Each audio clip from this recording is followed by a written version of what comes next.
It's about to rain. Okay, so I met my situationship via Bumble. How did we meet? I was going through a lot at the time, and my business, I had a business that I was doing in 2024, and it wasn't going well per se. Like, it was making me really anxious, and I needed to do something that would decompress the anxiety. So I met them via Bumble.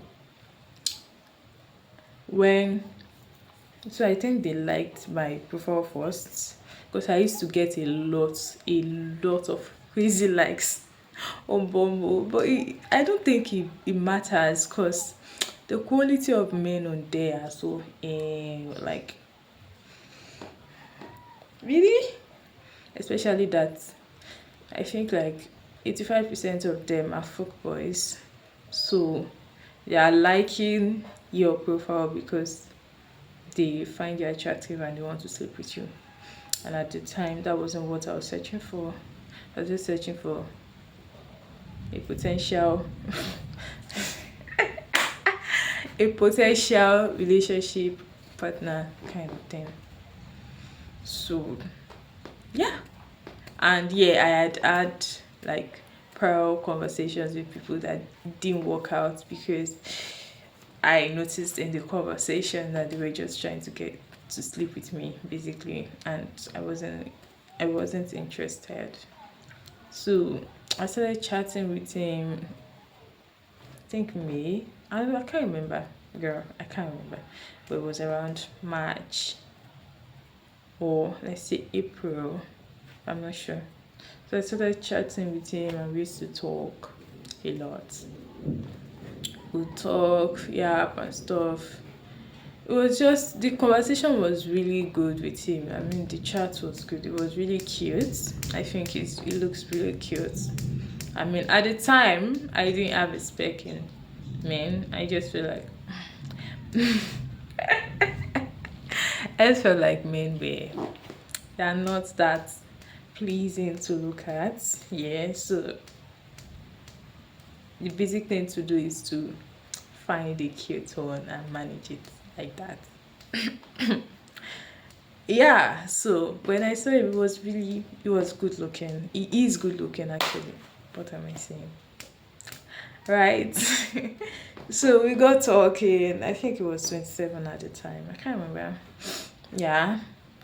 Then it was a nice conversation. It was like it felt very real. It felt like we kind of connected. And even up till now, I feel like we are not opposite. There's only a little difference between the two of us, and that's why we are still kind of together. So I'll explain. He is a firstborn with a lot of responsibility. I am a middle child. I have responsibilities, but I don't give a fuck and I don't care. And I will only do anything I want to do because I want to do it. He is not rebellious. I am rebellious. I don't give a fuck. I'm Gen Z. He's millennial. I would say he's millennial. So the difference is like, but he is that kind of person that is woke. Should I say, I don't know if woke is that word, but it blends really well. You can't really tell which generation he's from because of, I don't know, his charisma and how um out should I say he's outspoken? Maybe not outspoken, maybe um confident. I think, let me think. So I think he's outspoken. I think that he's confident. I think that he's very polished. I like how he speaks. Because again, and he has kind of dipped this from the time we started talking. I like people that sound polished, people that can articulate their thoughts in a polished manner. Like, I don't mean that I like the nerds, but I like the nerds that look that look like they are streetwise, that look like if they had um if they had issues with thugs, they would defend themselves. They wouldn't cower because, oh, I'm just a nerd. Do you understand? Like, I like the Agberu nerds. So yeah, he is the balance of that. Like, someone that would, it does 9 to 5 here. He could go to work,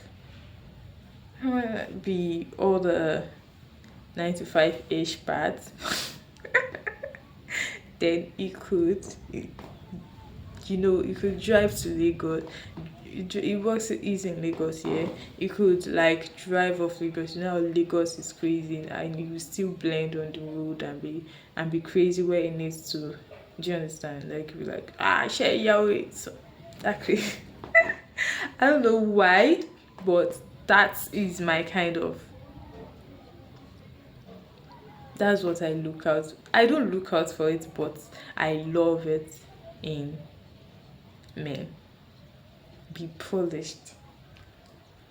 Know how to, do you understand? Because I like, in as much as I hate to admit it, I like tush.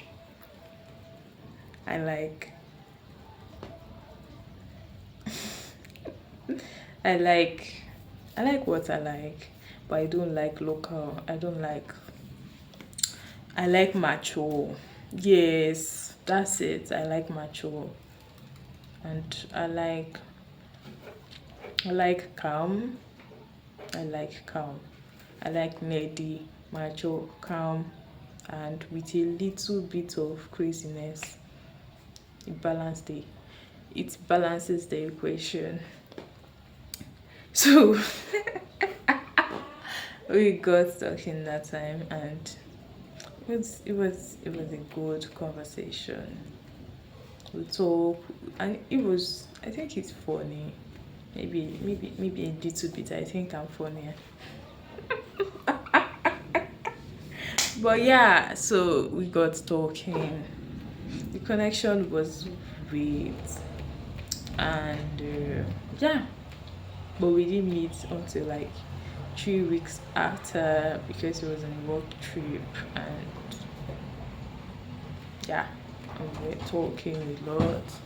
Again, another thing I do in that setting is that I'm someone that is very, very attractive, and I'm aware, but I hate it when people sexualize me. I hate it when people lord my being attractive as a person over me being a person with full autonomy. So when we started talking, what I noted, I am back. I ate. It didn't rain, and the lighting is really nice right now. So I thought to come back and finish the gist with you guys. Okay.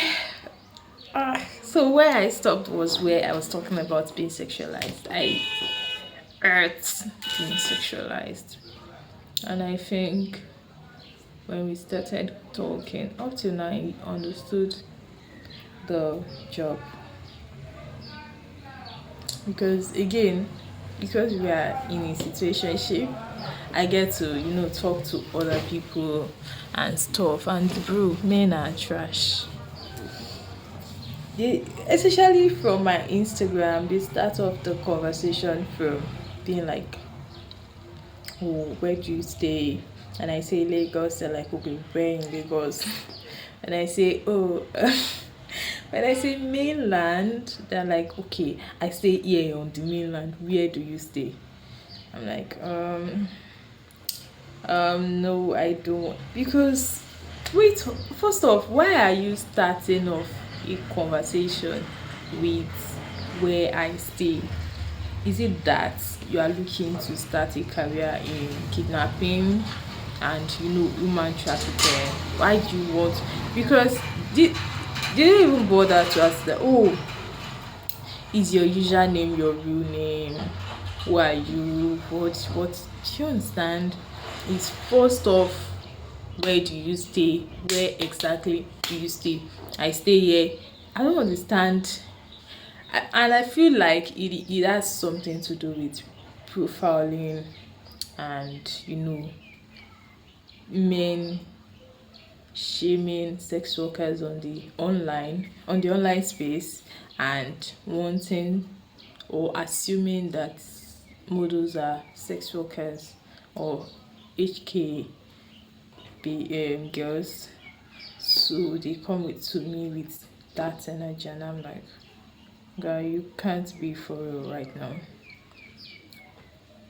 So that has been the dynamic. So it's not like I am not committed to him. I do not expect him to be committed to me. It is just a give and take thing, and it is just what it is. So I could wake up tomorrow and find someone that I really like, that likes me back, and that wants to be in a relationship with me, and I will break it off with him. Because okay, so let me make you understand what is going on. So we started talking around March, April, that time, and it was all about how he wants to date me, be in a relationship with me, marry me and stuff. And the marriage was like, all up, that's too fast, calm down. Okay, then I'm trying to remember. Then we met, we connected really well. It was a nice time. Yeah. Then after then we kept talking, but I just found that it seemed like the vibe changed a bit, and I was like, "Ugh, what's going on? What's happening?" And later I was like, oh, we are moving too fast. Kinika. Yeah. Let's take a break. I was hurt. I was in pain. I was shattered. I cried. We took like, I think, 6 months break from talking or doing anything. We just, in fact, at some point, I think I blocked him at some point, because I just felt like there's no need to be, do you understand? There's no need to have your number saved on my phone. I don't need it for anything, so I blocked him. Then later I unblocked him. There was the whole online break where I would be on TikTok, and I'll be, those creators are like, leave that man, it's not for you. And there's another one saying, I'm a card reader. Once I drop this card, it means that the message is from you. He's going to text you. There was that era. And yeah. So sometimes I would believe them, sometimes I'm just like, some things are left to be alone. Yeah? Yeah. And at that time, it seemed like he really liked me, because I did like him too. So maybe it's just me projecting. And apart from that part of the relationship, there was a version where he was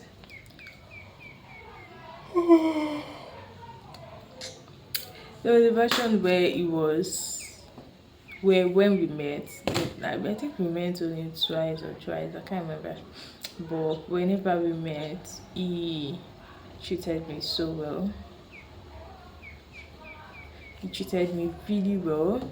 So it was like a confusing phase for me, because I'm like, okay, what exactly is the problem with you? Like, what's up with you? Why are you acting like this? Because if you really like someone and you treat them well, and the proud conversations, want me to date you, blah blah blah, talking about kids, talking about your future, talking about this and that, then you felt like, oh, we're moving too fast, blah blah blah. Then so it was like a confusing phase for me. Because I remember last time we had a conversation, I was like, oh, what happened? What's going on?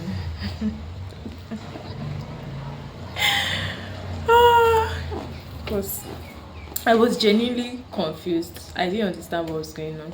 So it's like, oh, what's happened? What's going on? Did I do something wrong? I was like, oh, it's not you.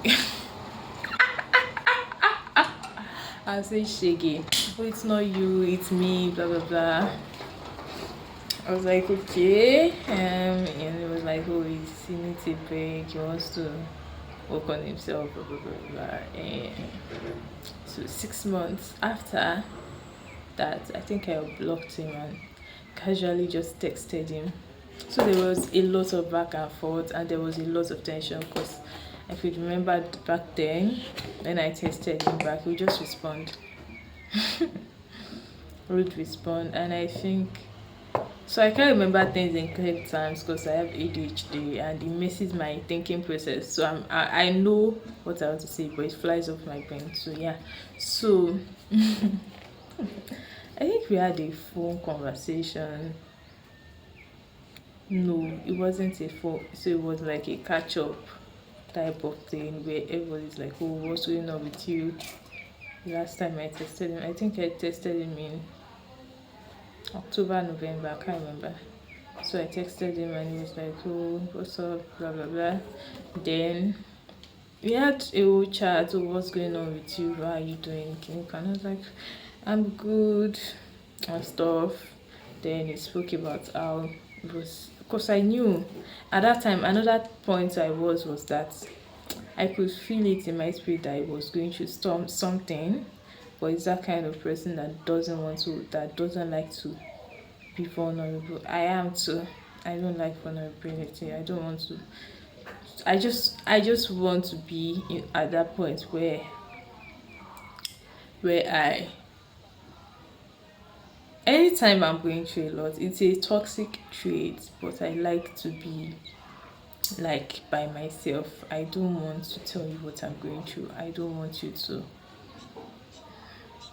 feel my pain or overthink on my behalf and say, oh, this is what I don't want. I just want to go through it by myself. So and that was what I did at the time. I was talking about so the place he was working before then was quite toxic according to what he said, and I noticed it, but he never mentioned, like he never came up to me and being like, oh, I'm going through this, blah blah. No, and I think I appreciate it because that's who I am too. I mean, during the break, I went through terrible things and I never opened up to anybody. Terrible seasons of depression where I was really suicidal and stuff. I never told any person. When we first met, yeah, and that time too, I was going through terrible things. I never opened up. I would always be happy when he called and stuff, but he never knew that part of me. Even when we met and I looked worried and he'd be like, what's on your mind, blah, blah. I just, so that was why I said that we are kind of like, we are very similar but different people. And I'm not speaking from the perspective of age and whatnot. I'm talking from this perspective of our characters as like individuals. So I hate vulnerability.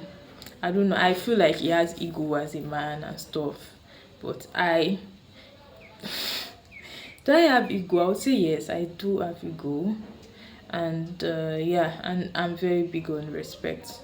So I feel like getting vulnerable with people is in some kind of ways gives them the audacity to disrespect you because they feel like they know you and they get really comfy around you and and there's something that gets into it. It's called see finish, where they basically see you finish and they disrespect you as a result of it. So Igbos had that era. So that period we had a conversation, and around that time it seems he resigned from that toxic workplace, and he got another, like he got, oh, they took the light. He got another job, and it was like at that point where he was about to like move to a new workplace and stuff, and yeah, and the conversation was just really nice. Was basically talking some kind of closure, but not closure, because I think I mentioned it to my friend at the time, my ex-friend, and she was like, it seems like he's not that kind of person. It seems to me like he's going through stuff and stuff. And I was like, yeah, I think so too.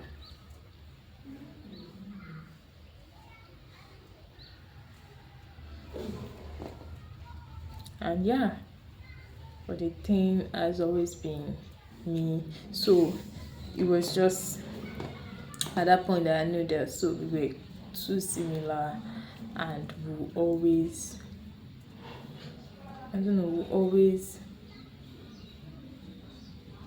I don't know the word, but you get, like, we always like have different, have, I don't know, difficulties when it comes to this part of our life, because we don't, we are all, I'm and I think I'm the worst one. I'm the most secretive person that you'd ever know, and it's just, I think it's a toxic trait, because I keep to myself a lot. So when someone comes to me and is like trying to get close to me, I'm always defensive, or like all my defenses up, because what you trying to do? Oh, you wanna get to know me and get comfortable enough to disrespect me? Nope, it's not gonna work. And I mean, it has protected me in many scenarios, because I've had people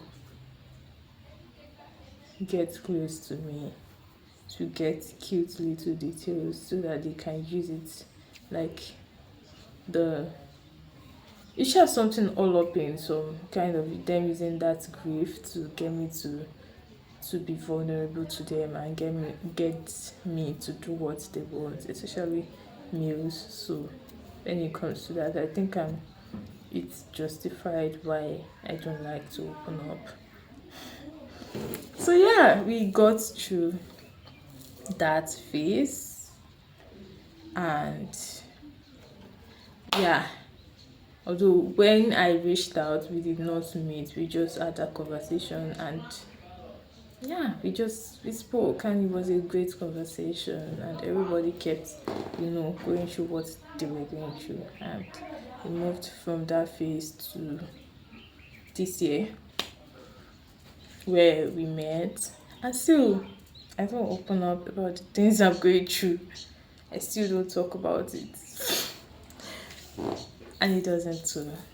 Maybe it does, because I would say that he knows me. No, I know him more than he knows me. I don't know if you get it. Like, I have more details of his own life and family than he has of mine, because I'm a middle child. I am very protective of my past. And trust me, I did not have a crazy past apart from the traumas. So I didn't do crazy stuff or whatever. I'm not that person, basically. It wasn't some religious shit, because even when I left home, I had, time to date, to, not a lot of time, but I know that people in my age bracket at that time would find a way to walk around it, walk around, find out and stuff. But I've always been someone that is very big on commitment, that is very big on closure. I don't just want to I don't just want to be with you. I don't just want to sleep with you. I want to be confident in you, to know that you got me, or to know that you are that mature. I Because one of the things I dread the most in my life is having my personal information all up on social media, or the kind of man that would share your stuffs with his friends just for validation, and it becomes messy and stuff. I feel like I'm someone that is very comfortable with learning from other people's mistakes, because I've made a lot of mistakes in my life, and I do not want a situation. I do not want a, I do not want a situation where I have to learn from my own experience. I don't want to learn from my own mistake. Your mistake is enough for me to learn from. And that was it. So yeah, there's a lot of updates, and I'll be gisting you as time goes by. Thank you. Bye.